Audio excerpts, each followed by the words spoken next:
এই পৃথিবীতে বাবার মতো দরদি কেউ নেই।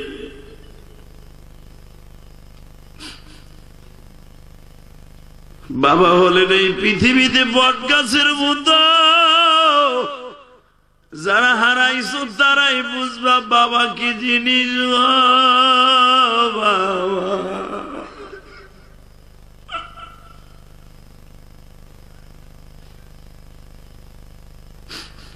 আমি ইলিয়াসুর রহমান জেহাদি 12 বছর বয়সে মা হারাইছি। আমি জানি বাবা ছোট্টকালে বাবা মা হারাইলে তাদের কত কষ্ট। 12 বছর বয়সে মা হারাইয়া গোপালগঞ্জের এমন কোন জায়গা ছিল না, পাগলের মতো দৌড়াইছি আর মা মা কয়া কাঁদছি। পৃথিবীতে কত রাষ্ট্রে গেলাম, আমার মায়ের মতো কাউরে পাই নাই রে বরিশালের বাইরে। ইলিয়াসুর রহমান জিহাদির এখন টাকার অভাব নাই, পয়সার অভাব নাই, সম্মানের অভাব নাই, শুধু একটা জিনিসের অভাব, আমার জনম দুঃখিনী মা নাই গো মা। যিনি মাদ্রাসাটা করছে ওই বাচ্চাগুলার বুকের মধ্যে তাকায় দেখো, যদি ওর চাচারা ওর মামারা ওর নানারা ওর অন্য দাদারা আদর দেয়, ওর বাবার আদর নাই, ওদের মনের কষ্ট আল্লাহ ছাড়া কেউ জানে না।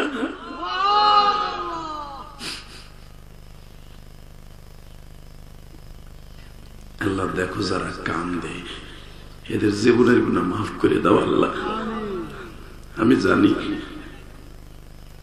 এদেরকে তুমি মাফ করে দাও আল্লাহ। আর যিনি এই মাদ্রাসাটা করছে ওই এতিম দুটা বাচ্চারে তুমি আব্দুল কাদের জিলানীর মতো বানায় দাও। যুবক এখন তুই কানবি, আমার মতো দরদি মা হারা এই পৃথিবীতে হয়তো অনেক যুবক নাই। যখন আমি কোন মাহফিলে যেয়ে শুনি ওর মা নাই ওর বাবা নাই, তখন আমি প্রাণ খুলে তার জন্য দোয়া করি। আমি দেখছি আপনাদের চোখে পানি, যখনই সন্তান যখন কাঁদে, এই কোরআন হাতে নিয়ে বলছি, সন্তানের চোখের পানি দেখার সাথে সাথে আমার আল্লাহ আর বাবা মায়ের কবর আযাব মাফ করে দেয়। দাদা ভাই, আমি ইলিয়াসুর রহমান জিহাদি ঈদের মধ্যে কত জনের জন্য কত মার্কেট করলাম, লক্ষ লক্ষ টাকার মার্কেট করছি। আমি পুরা রমজান মাসটার 20 দিন মক্কা মদিনায় ছিলাম। এই যে আমার মাথায় যে চুল দেখতেছেন, এই চুলটা আমি মক্কার থেকে কাইটে আইছি, এখনো পর্যন্ত বাংলাদেশে আইসা কোনো বেলেট লাগাই নাই। 11 দিন হলো মক্কার থেকে আইছি, শরীরটা বেশি ভালো না। কারণ মক্কার থেকে আমি অসুস্থ ছিলাম, আপনারা যারা ইউটিউবে দেখছেন। বাংলাদেশে যেদিন আসছে তার পরের দিন থেকে মাহফিল শুরু। মানুষে ঈদ করে শ্বশুর বাড়ি যায়, বাপের বাড়ি যায়, আমার কপালে তা নাই। ঈদ হইছে বৃহস্পতিবার, শুক্রবারের থেকেও আসো, এখনো পর্যন্ত একটা রাত্র রেস্ট পাই নাই। শরীরটা সুস্থ থাকবো কেমনে? তারপর আমি আপনাদেরকে নিয়ে এই বৃষ্টির মধ্যে, ঝড় বৃষ্টির মধ্যেও আপনারা বসে রয়েছেন, এই শত শত মানুষ, আমি আপনাকে ঋণ শোধ করতে পারবো না। তবে আপনাদের চোখের পানি যখন আমি দেখবো, আমি মুসাফির বলে যাবো, আল্লাহ এই চুলগুলা মক্কার থেকে কাইটাইছি, বাংলাদেশে আইসা কোনো বেলেট লাগাই নাই। যারা আমার সাথে কানবে মোনাজাতে, আল্লাহ এদেরকে একটা বার হলো মক্কা মদিনায় লইয়া যাইবা, তোমার নবীর দেশটা একবার দেখাইবা, তোমার নবীর দেশ না দেখাইয়া কবরে ডাক দিবা না।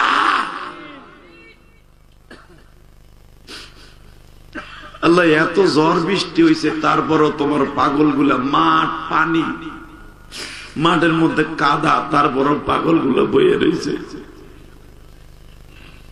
এখন আমার দিকে তাকাবেন আর কানবেন।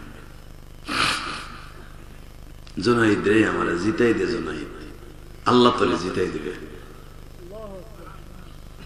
জোনাইদ বলে, আমারে কেমনে জিতাই দিবে তাই বল। এ জোনাইদ, জীবনে বান্দা যত গুনাহ করুক يا أيها الذين آمنوا توبوا إلى الله توبة نصوحا إلا من تاب وآمن وعمل عملا صالحا يبدل الله سيئاتهم حسنات وكان الله غفورا رحيما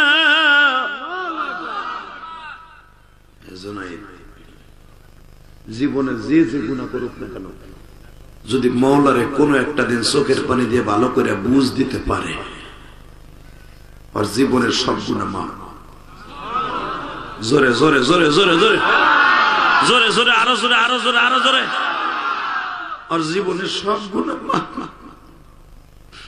যদি একটা দিন আমার মওলারে বুঝ দিতে পারে বাজান জীবনে কত টিভির সামনে বাস্তবের সামনে কত যাত্রা প্যান্ডেলের সামনে জীবনটারে শেষ করে দিলেন আজকে রাতটা শুধু আমার মওলার জন্য কিছু সময় লাগায় দেন তাই না হ্যাঁ রাত 10টা পর্যন্ত অনিশ্চিত ছিলাম যে মাহফিল হবে না যেই বৃষ্টি যেই কাদা যেই ঝড় আল্লাহ শুকর তারপরও যেই যুবকগুলো বইয়া থাকবে আল্লাহ যুবকগুলোর তুমি ওলি বানাই দিও জুনাইদ বাগদাদির যদি জানোয়ারের থেকে আনোয়ার বানাই দিতে পারো এদেরকে কেন পারবা না টাকা নেই দিকে রেডি কান্দা মওলারে খুশি করবা আমার আল্লাহ কিন্তু হাসিতে খুশি না আমার আল্লাহ কান্নায় খুশি আর যদি কান্দে এতিম ছেলে আমার আল্লাহ সাথে সাথে ওর পরে মেসেজ করে সবাইরে মাফ করে দেয়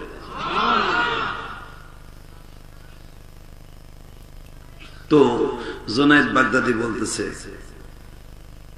তোমারে জিতাই দিলে আমার বিশ্ব নবী আমারে জিতাই দেবে কয় হ্যাঁ আসো কুস্তির মাঠে বাজানডে ইরাকের সেই সালমান পার্ক বাগদাদের সেই সালমান পার্ক এই পার্কের মধ্যে যখন জাবের ইবনে আব্দুল্লাহর জুনাইদ ফেস টু ফেস দাঁড়ায় গেছে কুস্তি লাগবে জাবের ইবনে আব্দুল্লাহ বলতেছে জুনাইদ রে ভুলে যাইও না আমি নবীর বংশের মানুষ মারহাবা করো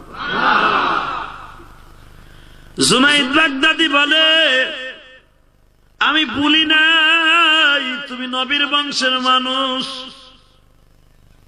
তুমি আমারে ল্যাং দিয়া ফেলায় দাও তুমি জিতে যাও একবার দুইবার তিনবার যখন জুনাইদ জমিনে ঠেকায় দিছে সমস্ত হাজার হাজার মানুষ বলে এটা মানি না মানব না এটা পাতানো খেলা জুনাইদ তো কোনদিন এই লোকের সাথে পরাজয় বরণ হওয়ার কথা না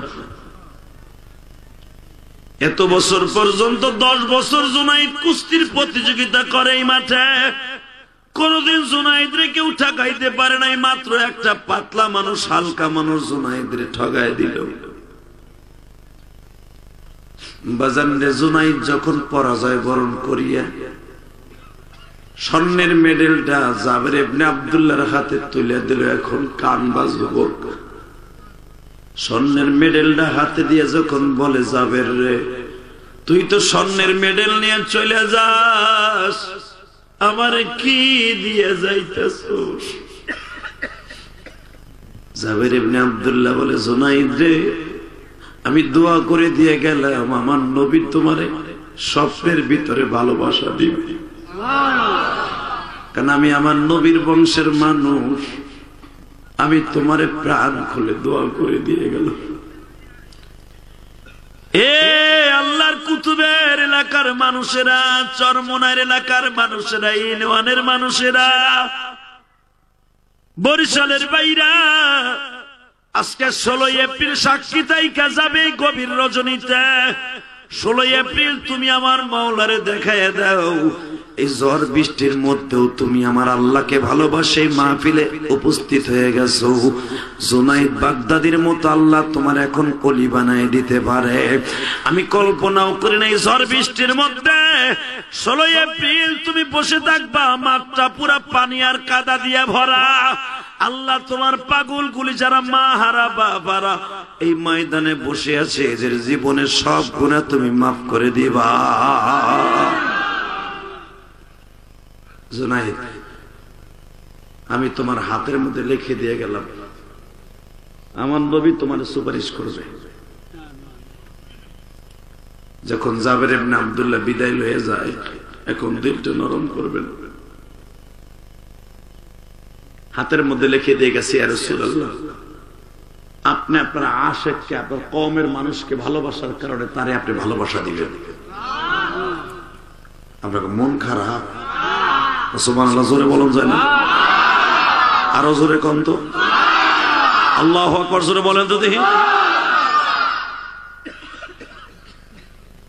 হাতের মধ্যে লিখে দিয়ে যখন জাবের ইবনে আব্দুল্লাহ বিদায় নেয়, যখন বাড়িতে গেছে, তখন জুনাইদের বিবি আছে, একটা বাচ্চাও আছে। কিতাবে আসছে, জুনাইদের মা জিজ্ঞেস করে, বাবা তুই এত বছর বন্ধু কোনদিন পরাজয় বরণ করলি না কোন কুস্তিতে? আর বুঝতাম তোর মতো একটা লোকের কাছে পরাজয় বরণ করছো, আমি মাইনে নিতাম। এখন তুই পরাজয় বরণ করছো, এখন তো আমাদের সরকারি বাড়িতেও থাকতে দিব না, সরকারি খাবারও আমাদের বাড়িতে আসবে না। তুই এই কামটা কেন করলি বাবা? জুনাইদ বলে, মারে দুনিয়ার খাবার লাগবে না, বিশ্ব নবীর খাবারের জন্য রেডি হও।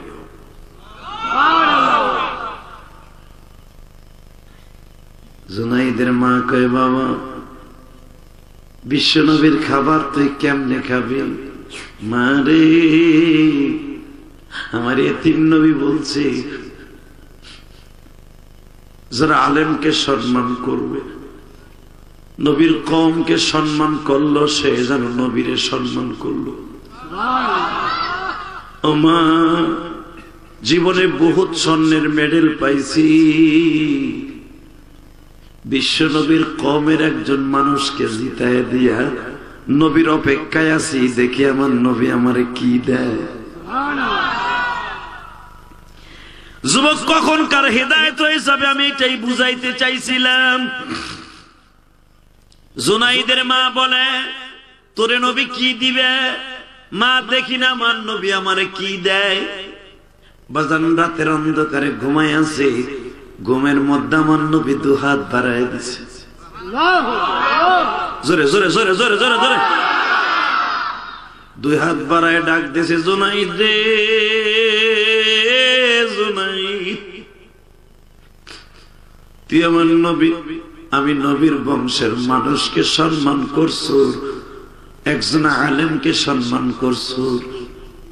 আমি নবী আর মদিনায় থাকতে পারি না, ইরাকে চলে আসছি। আয় রে জুনাইদ, আমার বুকের মধ্যে আয়, আমি তোরে প্রাণ খুলে দোয়া করে দিয়ে যাই। জুনাইদের ঠোঁটের মধ্যে আমার বিশ্ব নবীর জিহ্বাটা দিয়া, যখনই গালের মধ্যে দিয়া বলে, জুনাইদ রে, আমি নবীর কাছে 23 বছর কোরআন নাজিল হইছে, আমি নবী হাফেজ হইতে 23 বছর লাগছে, আমার আবু বকর হাফেজ হইতে 23 বছর লাগছে, আর আমি নবী তোরে এক রাতের মধ্যে কোরআনের হাফেজ বানাই দিয়ে গেলাম।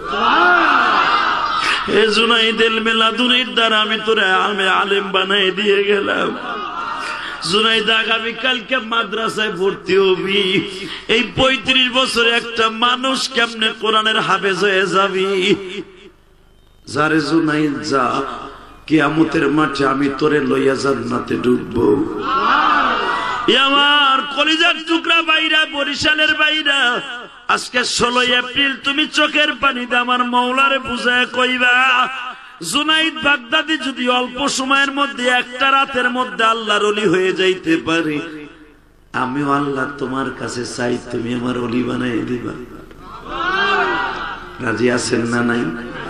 কে কে রাজি আছেন? নাকি আল্লাহকে হাত ধরে দেন, দেন আল্লাহকে হাত উঁচা করে জোরে একটা ডাক দেন, তোর ডাক দেন, ডাক দেন, 16 এপ্রিল ডাক দেন। এই বৃষ্টি বর্ষার মধ্যে ডাক দাও। বৃষ্টির পানিতে আল্লাহ ঝড় বৃষ্টিতে সব চালু হয়ে গেছে। তোমার এই বরিশালের জমিনে 16 এপ্রিল ডাক দিছে। যে কয়শো মানুষ ডাক দিছে, এদের ডাক গুলো কবুল করে না। আল্লাহ তুমি মাফ করে দাও বান্দারে, মাফ করিয়া উঠাইবা হাসরে। আল্লাহ যারা তোমার ডাক দেশে এদেরকে তুমি ওলি বানাই দিবা, এদের বাবা মাকে মাফ করে দিবা, আল্লাহদের সন্তানগুলোকে ওলি বানাই দিবা। বাবা, একটা সন্তান যদি কোনোদিন আলেম হয়, বাবা মা হাসতে হাসতে জান্নাতে যায়, ঠিক না বে ঠিক? জুনাইদ এমন হয়ে গেল, জগৎ বিখ্যাত ওলি হইল, এমন ওলি যে জুনাইদ বাগদাদি রাস্তা দিয়ে হাঁটলে বনের হরিণী তারে সালাম দিত, গাছে তারে সালাম দিত, পাহাড়ে তারে সালাম দিত। এই যুবক, জীবনে যদি কোনোদিন একটা সুযোগ আছে, আজকে যারা চোখের পানি ফেলাইয়া বৃষ্টির পানির মধ্যে আল্লাহর কাছে কানবা, আমার মন বলতেছে তুমিও জুনাইদ বাগদাদির মতো ওলি হয়ে যাবা। হইতে পারো না? পারবা ইনশাআল্লাহ? বলো তো আল্লাহু আকবার, বলো তো। কিন্তু কয়েকটা কাজের বিনিময়ে তুমি ওলি হইতে পারবা। এক নম্বরে, জীবনে 5 ওয়াক্ত নামাজ ছেড়ে দেওয়া যাবে না। কে কে পড়বেন দেখে আল্লাহকে হাত উঁচু করে দেখেন, নামা না। 2 নম্বরে, জীবনে কোনোদিন মা বাবার সাথে বেয়াদবি করা যাবে না। আজকে যুব সমাজ বড়রে শ্রদ্ধা করে না, ছোটরে স্নেহ করে না। আর ছোটরে বড়রে শ্রদ্ধা করবো কি, বরঞ্চ বড় ভাই ছোট ভাই মিলে একসাথে দোকানের সামনে সিগারেট খায়, কথা কন না খায়, গাঞ্জার পোটলা ও আরে বানাই দেয়, ও আরে বানাই দেয়, এ কথা কর। এই মুসলমানের বলা, সিগারেট বড় ভাই ছোট ভাইরে ধরাই দেয়, ও অর্ধেক টাইনা পিছনে একটু থায় না সুতা মুতা, ওইটা ওরে খাইতে দেয়। একজনের গালের আপেল খাইতে দিলে খায় না, বিড়ি অর্ধেক খাইয়া দিলে হে খায়। কি আপেলের সাথে দামি? আরে ভাই কথা কইও না তো, একসাথে বলেন তো বাবা, বিড়ি খাওয়া হালাল না হারাম? ভালোই বুঝেন, বুঝেন এটি। বিড়ি খাওয়া যদি জায়েজ থাকতো, সরমনার পিসাব তোমার চাইতে ভালো সিগারেট কিনে খাইতে পারতো, ঠিক না ভাই ঠিক? ইলিয়াস রহমান জেহাদিও গাড়ির মধ্যে পেককে পেক দিয়ে দিতেন প্যাকেট, হ্যাঁ, স্টেজ ওঠার আগে একটা কড়া টান দিতাম, ওই যে কি কয় সুখ টান, এক কেটানে 1 সিগারেটের অর্ধেক, কথা কন না কে? এই বেড়া তাহলে বোঝা গেল যেটা আলেম ওলামা খায় না, এটা কোনোদিন জায়েজ হইতে পারে না। হ্যাঁ, ওরে বাবা রে বাবা, গত পরশু দিন গেছে 14ই এপ্রিল, আর একটা দিবস গেছে বাংলা নববর্ষ। আরে আল্লাহ, মগায় মগিরে লইয়া, সখায় সকিরে লইয়া 14ই এপ্রিল লস করছে বরিশাল আউলিয়াপুর পটুয়াখালী। যখন যাইতেছিলাম ঢাকাতে আসতেছিলাম, রাস্তার এমন কোন জায়গা নাই, আরে আল্লাহ, কুত্তার মতো, কুত্তায় কুত্তির মতো। হালাকে পহেলা বৈশাখ আমাদের মুসলমানের সাংস্কৃতিক হলো দোয়া করা, মসজিদে যাইয়া তওবা তিল্লা করা, তাই না? আর বৈশাখের 1 তারিখ হলো হিন্দুদের পূজা, ওদের 12 মাসে 13 পূজা, তার ভিতরে বৈশাখের 1 তারিখ ওদের একটা পূজা। এই পূজাটা হলো পেশার পূজা। পেশা চিনো? হ্যাঁ, পেশার মুখ দিয়া বিভিন্ন ছবি দিয়ে ওরা অঙ্কন করে, এটা ওদের ইবাদত। আর এইটা মুসলমানের পোলা শুভযাত্রা বাইর করে। আল্লাহ, শুভযাত্রা যদি মুসলমান বের করে, সেটা 10ই মুহররম বের করতে হবে। সেই দিন তার খবরও নাই পহেলা বৈশাখ কেমনে পালন করতেছে, ও জানে না যে আমি টিকিট কাইটে জাহান্নামে যাইতেছি। আপনারা দেখছেন সাবেক প্রেসিডেন্টের এলাকায় কিশোরগঞ্জ কয় কিলোমিটার অঙ্কন করছে? 14 কিলোমিটার। সি সি সি সি সি সি, কি কম! 14 কিলোমিটার রাস্তা রং দিয়া, বিভিন্ন রং বেরঙের পেশা দিয়া, মেশা দিয়া, বিভিন্ন রং বেরঙের রং দিয়ে যে অঙ্কন করছে 14 কিলোমিটার রাস্তা, কয়েক লক্ষ টাকার রং লাগছে।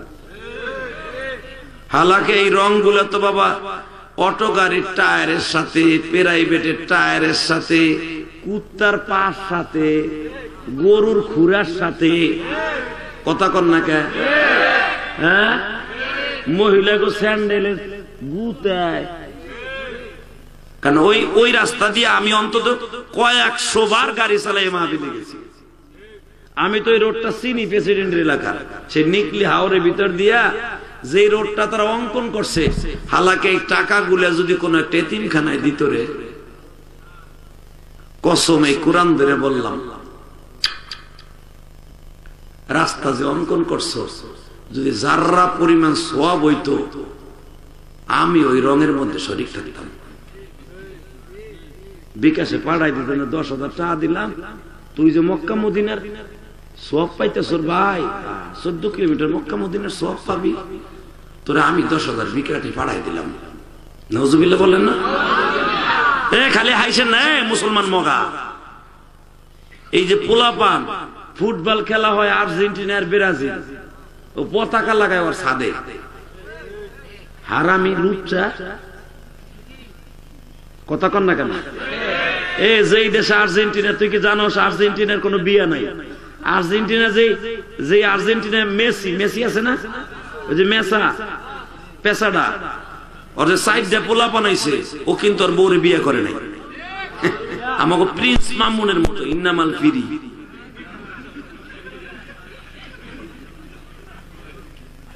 নাউজুবিল্লাহ বলতে পারলি না? বেটা লাইলার প্রিন্স মামুন। ঈদের দিন আমার একজনে দেখা কয়, দেখেন ওরে রে আলে লাইলা কান্তাছে, প্রিন্স মামুন চলে গেছে। এক মামুন বৈধ বউ লইয়া রিসোর্টে যাই এখনো জেলখানায়, আর এক প্রিন্স মামুন 3 বছর ধরে জেনা করতেছে। আমার শাশুড়ি শেখ হাসিনা দেখে না। কথা কন না কেন? জোরে কও। হক কথা না কইলে মরার আগে গালে তালা মাইরা তারপরে ফেরেশতার গুতা খেজা বুড়া মরবা। শুধু একটা কথা বলে গেলাম, বরিশালের মুসলমান আমার আল্লাহ এখনো আছে, ঠিক না বেঠিক? জোরে কর, আরো জোরে। জীবনে সব মেনে নিব, কোরআনের হাদিসের বিরুদ্ধে কেউ কিছু করলে ওইটা কোনোদিন মেনে নেব না। কারণ দল আমার কাছে বড় না। আমি গোপালগঞ্জের সন্তান, আমার চাইতে একজন আওয়ামী লীগ এনে নাই। আমি হলাম 1 নাম্বার আওয়ামী লীগ। আমার বাপ চাচা 14 গোষ্ঠী আওয়ামী লীগ। আমি এখনো যদি আওয়ামী লীগের বিরুদ্ধে কিছু কই, আমার আব্বা কয় তুমি আমার আব্বা কইবা না। আমি কি আব্বা আমি তো আওয়ামী লীগের বিরুদ্ধে কথা করে না, কেমন জানি কি জানি কও তুমি। আমার আব্বা এমন করা আওয়ামী লীগ, আর বিয়ে হতো করছে টুঙ্গি বাড়া মিয়া। শুধু একটা কথার উত্তর দিবেন, যেখানে যে অবস্থায় থাকেন ঈমান হারা হয়ে মরেন না। কথা কন না কেন? জোরে বলেন। বাংলাদেশে জেনার কারখানা খুলে 1 বৈশাখ নামে যে অবস্থা আমাদের দেশে হয়েছে, আল্লাহ আমার ভাই বোনদেরকে হেফাজত করেন, আল্লাহ আমার ভাইদেরকে কবুল করেন। গত পরশুদিন যেন ওয়াজ করছি আউলিয়াপুর, উনি ওই এলাকার 10টা পোলা জন্ডিস থেকে লেডিস হয়ে গেছে। একটা পোলার নাম হাসান, এখন সে তার নাম থুইছে কি জানি কইলো ড্রাইভার, এখন তার নাম থুইছে, নামটা মনে নাই আমার, ও সুরভি।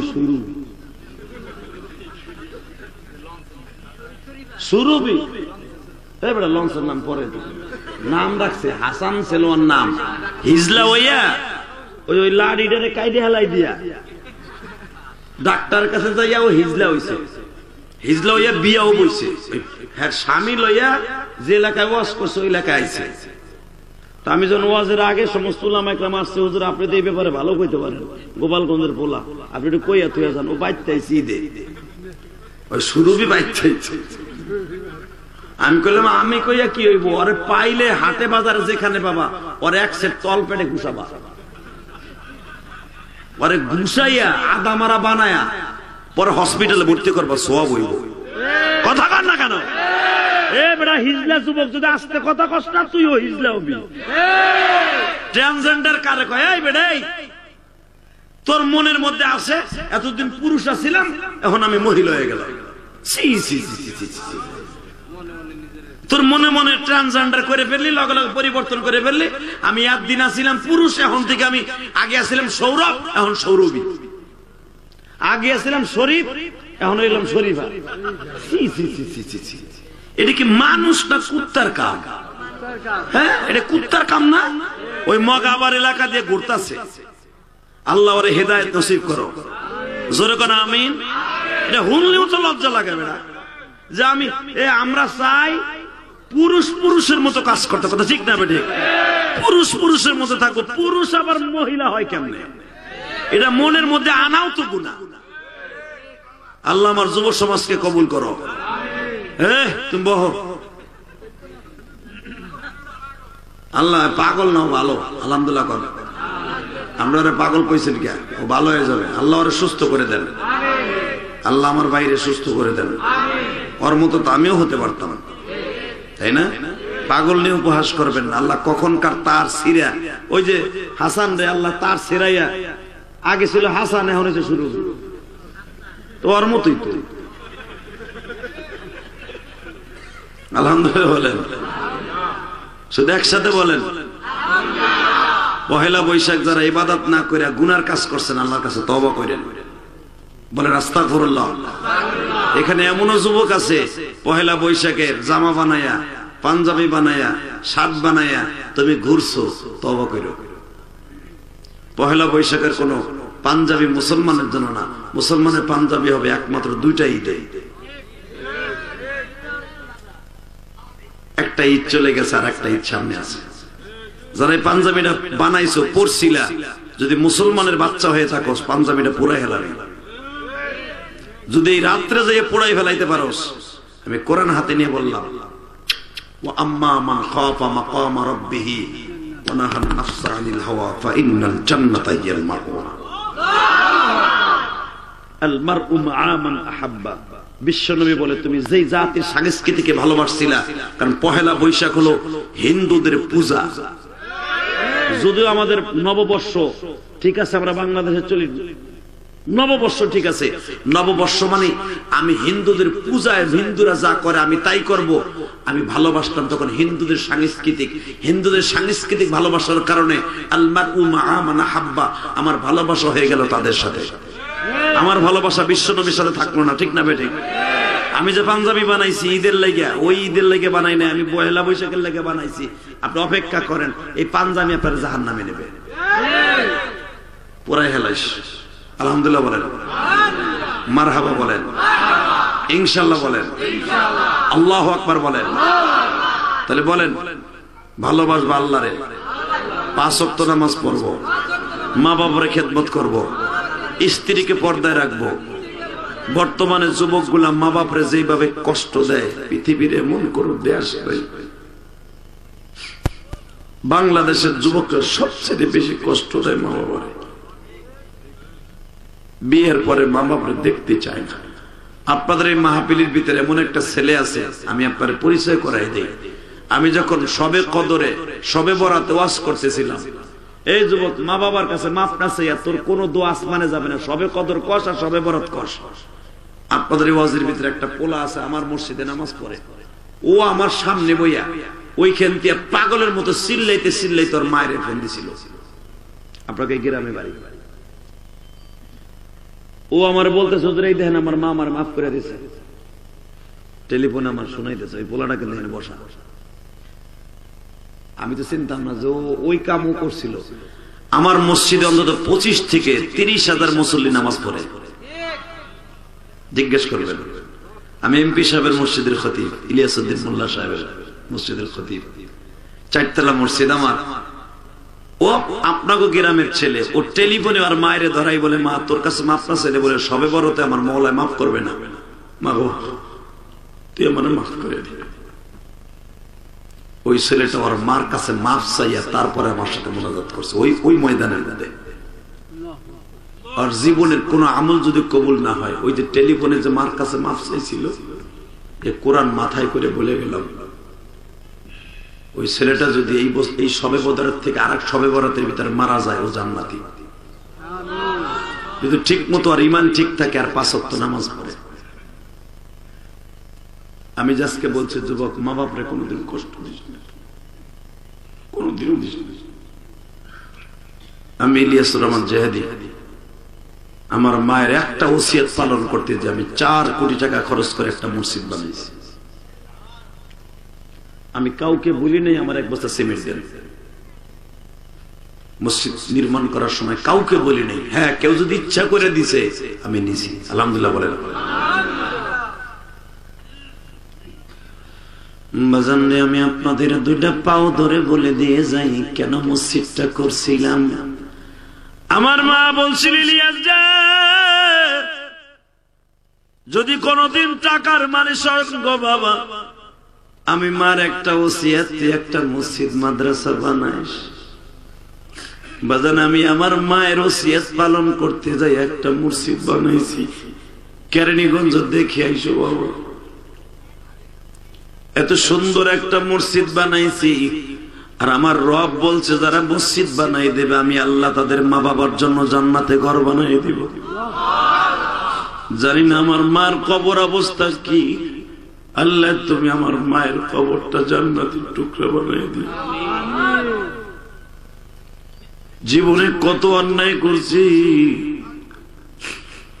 আল্লাহ তুমি আমার মাকে মাফ করে দিলে আমি অনেক খুশি। এ বরিশালের বাইরে, আরে ভাই রে, হ্যাঁ এদিকে আসেন। পাগলরা আপনি মারতেছেন কেন? এদিকে আসেন। পরিবেশটা নষ্ট করে আল্লাহ মাফ করে দরকার। আমিন বলেন। লা হাওলা ওয়ালা কুওয়াতা ইল্লা বিল্লাহিল আলিয়্যিল আযীম। আল্লাহ আল্লাহ পাক আমাদের সবাইকে মাফ করে দিক। এই শুধু একটা কথা বলবো, বসো, শুধু একটা কথা বলবো বাবা, আসলে পাগলের গায়ে হাত দেবেন না, আপনাদের অনুরোধ করে যাই। হ্যাঁ আসলে পাগলে পাগলামি করলে, এই যে আমার ভাই যে অসহ্য হয়ে কিন্তু গায়ে হাত দিচ্ছে, এটা বুঝছি, অনেক ডিস্টার্ব করতেছে মাজলিসটা। জি ঠিক আছে, কিন্তু বুঝাই করলে ভালো হইতো। যাক, পাগলকে আপনারা মারবেন না, কারণ পাগল ও এমনি এমনি হয় নাই, ও যে কোনো কারণে হয়েছে। আল্লাহ ওরে সুস্থ করে দিয়ে জোরে কোন আমিন। আল্লাহ আল্লাহ আপনি আমাদের সবাইকে ক্ষমা করে দেন। সবাই বলেন আমিন। আরো জোরে, আরো জোরে। পাগল কিন্তু নবীর যুগেও ছিল না? নবীর কিছু কিছু পাগল ছিল, নবীর লেগে জান দিত। তার ভিতরে একটা পাগল ছিল ওয়াইস করুনি, নাম শুনছেন না? এটা এমন পাগলের পাগল, এ নিজের কাঁচা দাঁত পিটাইয়া ভেঙে লেছে। কেমন পাগল কোন তো? সুবহানাল্লাহ বললেন না? ওয়াইজ একদিন ওয়াইস করুনি একদিন তার মারে জিজ্ঞেস করে, মারে এ কথা বলা যাবে না। ওয়াইস করুনি তার মা কি বলে, মা আমি একটু নবীরে দেখে আসি। সঙ্গে সঙ্গে বলে, না বাবা আমার থিয়ে তুই যাইস না। কে? নবীরে দেখার লেগে 100 লক্ষ সাহাবী আছে, কিন্তু তোর মায়ের দেখার জন্য আমি ছাড়া কেউ নেই, তুই আমারে রাইখা যাইস। ওয়াইজ কয় ঠিক আছে যাবো না। হঠাৎ করে ওয়াইজের কানে খবর গেছে, ওয়াইজ রে তুই যারা আশেক, ওই নবীটারে উহুদের মাঠে ফেলাইয়া ইবনি কুমাইয়া দাঁত ভেঙে দিছে। ওয়াইজ করুনি এর মাঠটা 5 কেজি ওজনের পাথর হাতে নিয়ে যাইয়া মার কাছে নিয়ে কয়, মা আর ওয়াইজ জীবনে নবীরে দেখতে যাবে না। কয় কে? কোন মুখ লয়ে যাবো মা? আমি তোর কাছে কতবার অনুমতি চাইছি, মাক্কি জিন্দেগিতে বলছি মা দেখে আসি, তুই যাইতে দিলি না। মদিনায় আইছে 4 বছর হয়ে গেল, তুই তাও যাইতে দিলি না। আজকে আমার নবীর দাঁত ভেঙে দিছে, আর যাবো না আমার দাঁত লইয়া। ওয়াইজের মা বলে, তুই কি নবীরে অনেক ভালোবাসস? কয় হ্যাঁ। ও আশিক রাসূল ভাইরা, আমি দেখবো তুমি কেমন ভালোবাসা গো, কেমন পাগল ছিল আমার নবী।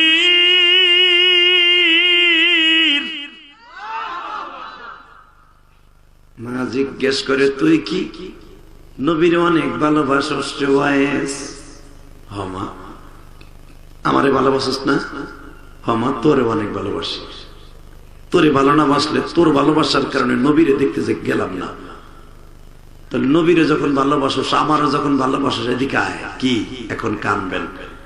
5 কেজি একটা ওজনের পাথর ওয়াইজের মা, ওয়াইজ কুরুনির মা ওয়াইজের হাতে দিয়ে কয়, নবীর দাঁত যখন কাফেরে ভাঙছে আর তুই ভাঙবি আমার সামনে, আমি দেখবো তুই নবীরে কত ভালোবাসোস।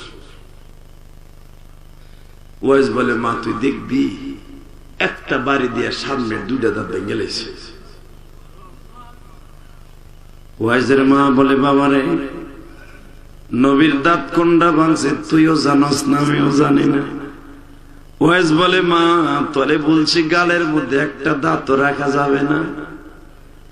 বাজানরে যখন ওয়াইজের মা বলে আর ওয়াইজ এক একটা পিটাইয়া পিটাইয়া দাঁত ভাঙ্গে, সব দাঁত গুলা ভাঙ্গা মার কাছে দিয়ে বলে, মা এই যে আশিকে রাসূলের পরিচয়, সমস্ত গালটা বাবা রক্তে লাল হয়ে গেছে, পাঞ্জাবিটাও রক্তে লাল হয়ে গেছে। ওয়াইজ কুরুনির মা দাঁত গুলাকে বাবা এইভাবে বান্ধিয়া আসলে দিয়া বলে, ওয়াইজ রে কিয়ামতের মাঠে যখন আমার নবী জিজ্ঞাসা করবে আমার জন্য কে কি নিয়ে আসছো, তখন তোর এই গালটাকে নবীর সামনে সাবমিট করবি, নবীর সামনে উঠে বলবি, নবীজি আমি আপনারে ভালোবাসতে যাই সব দাঁত গুলা ভেঙে ফেলেছি। ওয়াইজ বলে, মারা কিয়ামতের মাঠে কি নবীর সামনে যাইতে পারবি? ওয়াইজের মা বলে, আমি দোয়া করি তুই নবীর সামনে যাইতে পারবি রে ওয়াইজ, কিন্তু তুই কি একবারও জিজ্ঞেস করলি না আমি তোরে কেন যাইতে দিলাম না? ওয়াইজের মা বলে, আমি তোরে কেন যাইতে দেই নাই জানোস তুই? যখনই তুই গাছটিটা বাদ দিয়ে যাইতে পাইতি, যখনই তুই মদিনার দিকে রওনা দিতি আমার দিকে তাকান, যখনই তুই মদিনার দিকে রওনা দিতি রে ওয়াইজ, আমি তখনই দেখতাম আমার নবী আমার সামনে দাঁড়ায় গেছে, আমার সামনে দাঁড়ায় বলতো, ওয়াইজের মা রে, ওয়াইজের মা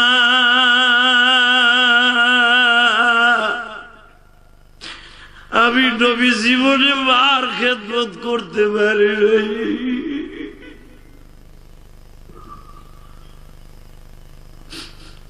ওয়াইজ কুরুনির মা, তোমার বয়স প্রায় 100-র উপরে, আমি নবীরে দেখার জন্য হাজার হাজার সাহাবী আছে আমার খেদমত করার জন্য, তোমার খেদমত করার জন্য ওয়াইজ কুরুনি ছাড়া কেউ নাই। আমি নবী তোমার ওয়াইজকে নিষেধ করলাম ও যেন কোনদিন আমার সামনে না আসে, কিয়ামতের মাঠে আমি নবী ওরে খুঁজা বাইর করব।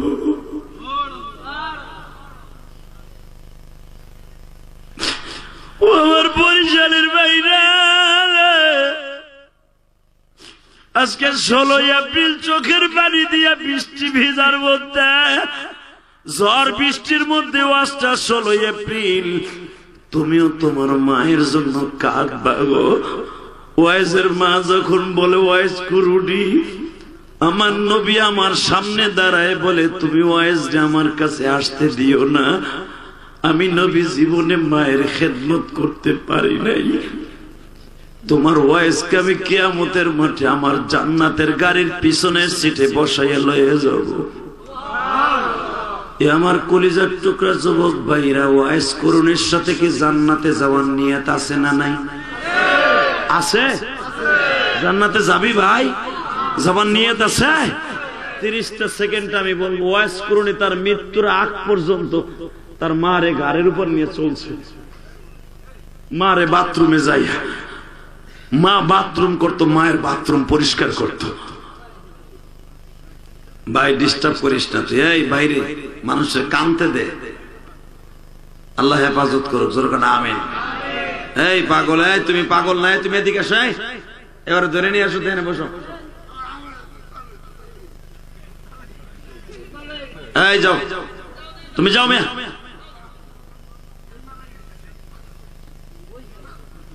আল্লাহ হেফাজত করে ধরবেন, আমিন। বাস বাস, খামোশ খামোশ। আল্লাহ আমার ভাইদেরকে মাফ করে দেন, আল্লাহ সবাইকে কবুল করেন।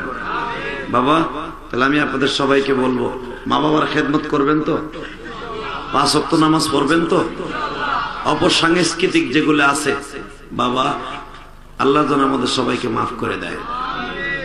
অতএব সবাই যেন আমাদেরকে আল্লাহ কবুল করেন। এই তুমি ডিস্টার্ব করবে না মিয়া।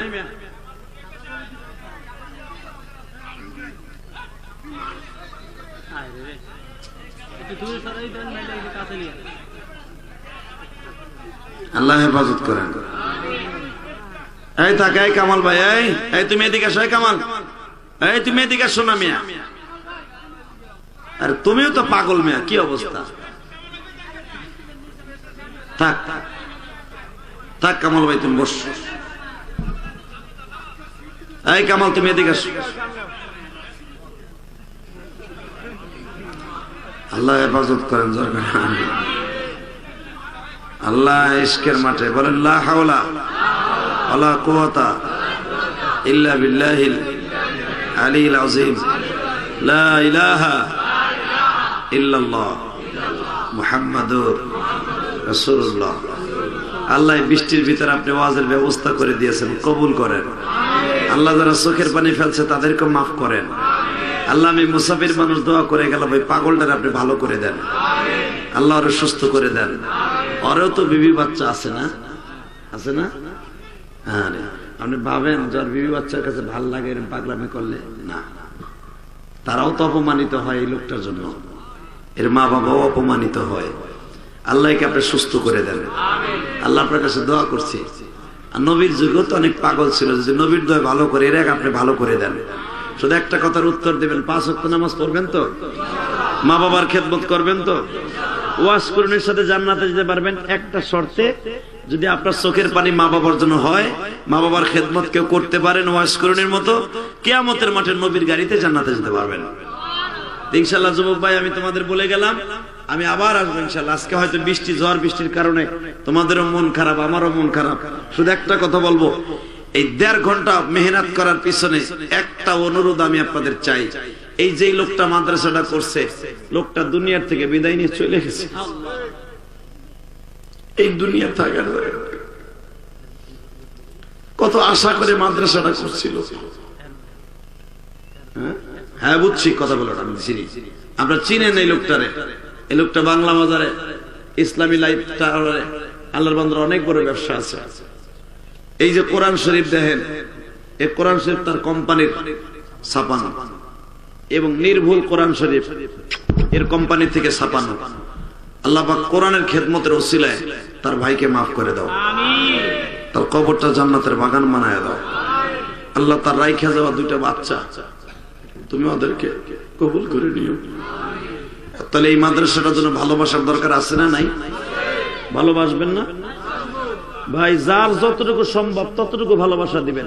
আমি ইলিয়াস রহমান জাদি কেরানীগঞ্জে মসজিদ করছি, গতকালকে যেখানে ওয়াজ করছি, হাজার হাজার টাকা আমার বাইরে আমার মসজিদে মুসাফাই দিচ্ছে।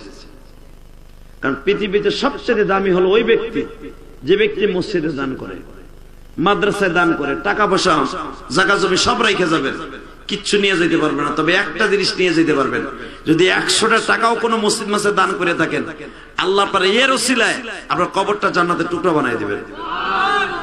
জানি না আমার মতো কার মা নাই, কার জানো বাবা নাই, তো এই মাদ্রাসাটাকে ধরে রাখার জন্য আমি আপনাদের কাছে হাত পাতবো। এমন কোন আল্লাহর বান্দা আছেন কি? হুজুর, এই মাদ্রাসাটা আমারই তো ভাই রাইখে গেছে, ও কষ্ট করে করছিল, ওর রুহের মাগফিরাত করার জন্য আমি মাদ্রাসায় 1 বছর বই 1 বছরের সময় দিলাম। আমি আপনার জন্য দোয়া করবো, আপনি হজ করতে পারবেন ইনশাআল্লাহ, আপনি উমরা করতে পারবেন। আমি জিহাদি বলে গেলাম, এই রমজানের পরে আল্লাহর কোন বান্দা আছেন, আমি 1 বছর সময় আপনারে দিলাম, মাত্র 5টা লোক দাঁড়াবেন, আমি দেখি আমার দোয়া কয়জন নেবেন। এই মাহারা ইলিয়াস রহমান জিহাদির দোয়া, এখানে 30টা সেকেন্ড একটা লোক লাভ দিয়ে দাঁড়িয়ে বলবেন, হুজুর আমি দরকার 1 বছর সময় লাগাইয়া এই এতিমখানা মাদ্রাসায় এই মৃত্যু ব্যক্তির রাইখে যাওয়া আমানতে আমি 5,000 টাকা দিব, 1 বছর বইয়া 1,500 টাকা করে দিয়ে দিয়া এই এতিমখানে আমি 5,000 টাকা আমার বাবা মায়ের জন্য দিব।